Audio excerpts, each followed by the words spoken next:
Welcome to Bakes on Things Daily. We are talking about the election. And I know you're seeing it everywhere. You're seeing it everywhere, and you're seeing all sorts of conspiracy theories, and you're seeing all sorts of craziness. Today's topic is about the craziness, but it's about how things got really crazy on day one of week two of the election. Things got insane. We had a liberal MP literally talking about bounties on the heads of candidates for the conservatives, in particular one candidate for the conservatives, saying there's a bounty and go send him over to wherever it was, China, I don't know, somewhere where you can collect this bounty, and of course implying that things may happen to this particular person. That person was not removed as a candidate from the Liberals. So there's controversy number one. Controversy number two, and I talked about this on my TikTok a little bit and yesterday, and it's starting to get some attention this morning, is CTV News. And CTV is not the only one guilty of this. We're going to talk about a couple of media stories that came out yesterday. But one thing they're really guilty of is the headline from last night, where it talks about what would happen if Donald Trump ordered an invasion of Canada. Now, this is one of the most irresponsible, most ridiculous news stories I have ever seen any news network in Canada come up with. It is absolute toilet paper news. It is tabloid news. It is what you would find with a half man, half bat on a magazine on the grocery shelf as you're checking out. This is what you would see, is the same thing. What would happen? A decades-long insurrection, a decades-long problem if Donald Trump decided after he didn't get his way with tariffs that he would militarily invade Canada. Well, number one, we all know who focuses mostly on these media networks. And what the media networks have learned, especially in this election and especially in the last little while, is that a certain generation, we'll call them seniors, but again, listen, not every senior pays attention to this, and I want to make sure I caveat that. But there are a number of seniors that will watch these news networks, that potentially read these stories online, that believe them. And the news network knows that. And that's why CTV News is so irresponsible for posting this article. It is drivel. And the problem is, the other thing that they did is, and you can check this on my TikTok as we go through the actual article, is they, in fact, buried the rest of the day's stories to put this up top. Okay? This drivel, this garbage that was at the top of their website was disgusting. It was fearmongering times 100. And every time they see the conservatives have a big rally or something where something could sway a little bit to the conservative side, they blast out some kind of crap like this. Okay. And they do this to make you scared because the Liberal Party of Canada, and you can't argue this, has no plan. They are running entirely on fear of Donald Trump.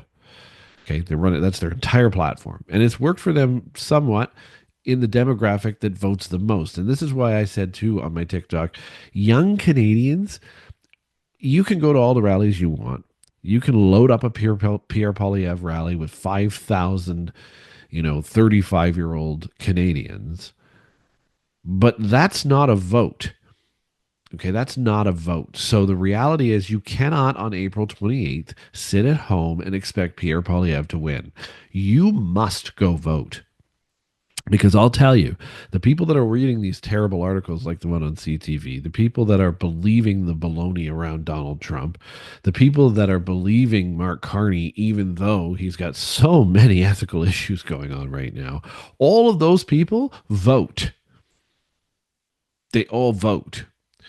So I'm not saying that these groups in these giant rallies aren't going to vote, but if you don't, your movement is not going to work. Now, I happen to be conservative. I happen to agree with pretty much every policy that the conservatives have put out. In fact, they're really the only party that have put out policies, at least in this great number of policies. So this is a huge advantage that they seemingly have from a policy perspective. What I also love about what they're doing is they're trying to build Canada on its own 2 feet, not compete tariff for tariff, which they said they'll do. They're not saying they won't. They're not saying they won't battle Donald Trump. But what they are saying is we're going to take the infrastructure of Canada and we're going to improve it. We are going to make it so that we can be one of the richest countries in the world by leveraging our resources and shipping them all over the world, relying less on the Americans. I like that. That's actually a plan. That's a real plan. Liberals don't actually have a plan other than to yell and scream at Donald Trump. And there's something weird going on with Mark Carney and Donald Trump, too. Donald Trump, as I said in one of my other TikToks this week, does not just back down and call you prime minister, does not just back down and say everything's going to work out now for the US and Canada, unless he gets what he wants. And if you think that this is just me being conservative and just being against the liberals, look at Donald Trump's history. I'm not even talking liberal or conservative right now. Look at Donald Trump's history, even back to The Apprentice. Who were the people on The Apprentice that he actually said nice things about? It was the people that kissed his feet. The winners of The Apprentice were the only things. Now, I get it. It's a reality show, whatever. It's probably been edited to look that way as well. But the reality is when he hired these people, only liked them because they kissed his feet. It's the same thing in his current world. It's the same thing. Look at JD Vance. Look at Elon Musk. Everything he says nice about them is because they do his bidding. So there is no way in hell that Mark Carney actually won something. Instead, he did his bidding, or said he would. Okay. The other thing that was weird about that Truth Social post, it was fully properly grammatically correct. There was no governor talk. There was even thank you for attending to this matter, like Donald Trump would ever say anything that way. So it was written by a publicist. And that's even more concerning. There's something going on there, and we need to be very, very careful of the narrative against Donald Trump and the narrative the liberals are pushing and the narrative that the media is pushing. Big, scary Donald Trump's going to invade Canada. He has never once said he's going to invade Canada. There has never been any indication of a military invasion. There has never been anything to make you believe that Donald Trump would ever do something like that. And yet, top story on CTV News yesterday is, what if he does? Baloney.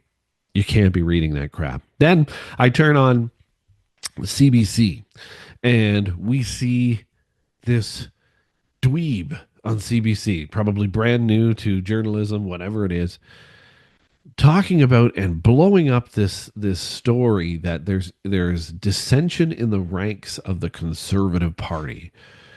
Well, two things about this. First of all, if you believe there aren't dissension in the ranks of the Liberals, dissension in the ranks of NDP, dissension in the ranks of the Greens, then you just aren't paying attention.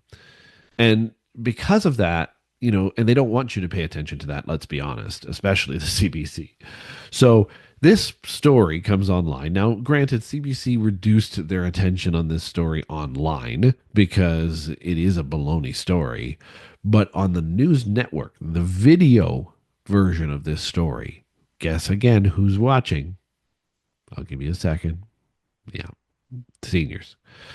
People who vote Liberal are watching the actual news broadcast. So on the actual news broadcast, this reporter, if you can call him that, is reporting throughout this sort of segment that the leadership is upset, that they're upset with the campaign manager, that in the head office of the Conservatives, everybody's upset that Pierre Poilievre won't switch the narrative to fighting Donald Trump and away from policy and improving our economy, which is just insane. I can't even believe we're even having this conversation. But anyway, either way, this is what this segment was focused on. And now, of course, to save face at the end of the segment, they're talking about the rally sizes and different things like that. And they do that to see if they can look nonpartisan. But the 90%, or at least 75%, probably closer to 90% of this entire segment was how the Conservatives are falling apart. Even the NDP sees that, blah, blah, blah, blah, blah. None of that is actually happening. None of it. And so you have this dweeb that comes on at the end of it saying, this is something very concerning for the conservatives. This is a meltdown of epic proportions. This is everything's falling apart for the conservatives. He literally said these things. Meanwhile, the momentum is huge for the conservatives. The rallies are huge. The actual conservative MPs are saying there's nothing wrong here. Look, the reality is there's probably somebody. I'm sure there was two or three people that told this dweeb that he's got there's problems because they don't like the way that or they're panicking because these baloney polls are saying what they're saying. But here's the thing: have you ever worked in a company that didn't have dissension in the ranks? Think about your own employer. Like, how many times have you met 30% of the workforce at your job that doesn't like what the decisions that the management is making? I mean, that's just everywhere.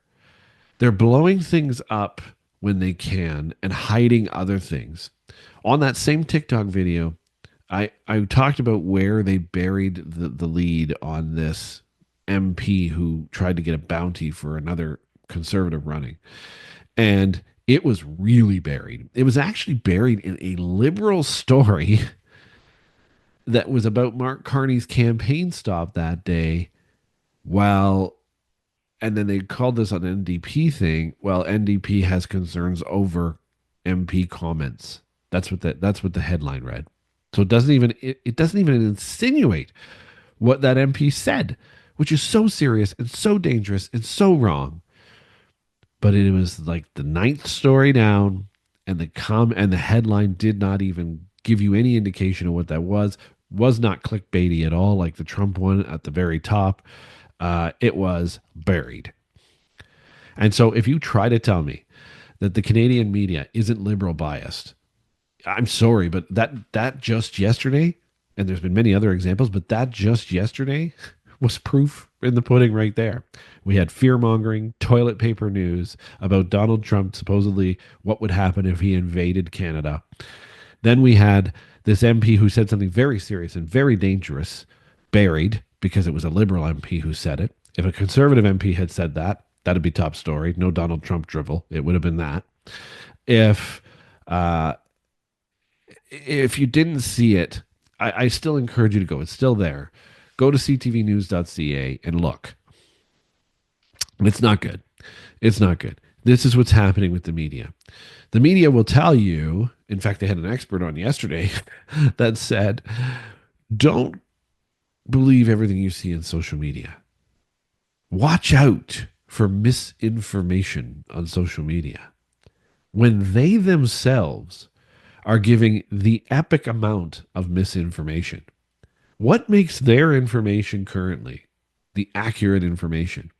Especially when you run a story, a theoretical theory, which is asinine beyond all asinine, but is your top story about what would happen if Donald Trump invaded. This is Bakes on Things Daily. I just want you to think about these things. Listen, the other thing is get out and vote. Especially if you are somebody who just typically sits in an armchair and watches what happens. This is not the election to do that. I don't care who you vote for, but get out and vote. Let's have a fair election where we actually have people go out, vote, and see what the real opinion is of Canadians. Tomorrow on Bakes on Things Daily, we're going to talk about some of the policy, because some of the policy that's coming out, other than the Liberals who don't have one, but even the NDP has come out with a low interest mortgage policy. I want to talk about that tomorrow. I want to talk about the capital gains policy of the Conservatives because it's brilliant, but I would talk about it anyway, even if it was stupid. Also, the other tax things. There was a couple of videos that came out today talking about the Conservatives should look at 1% tax cuts across the board on all tiers of income. We'll talk a little bit about that tomorrow as well. So stay tuned. Thanks for watching the first episode of BOT Daily. I do want you to like, I do want you to subscribe, and I absolutely want your comments, even if you disagree with me.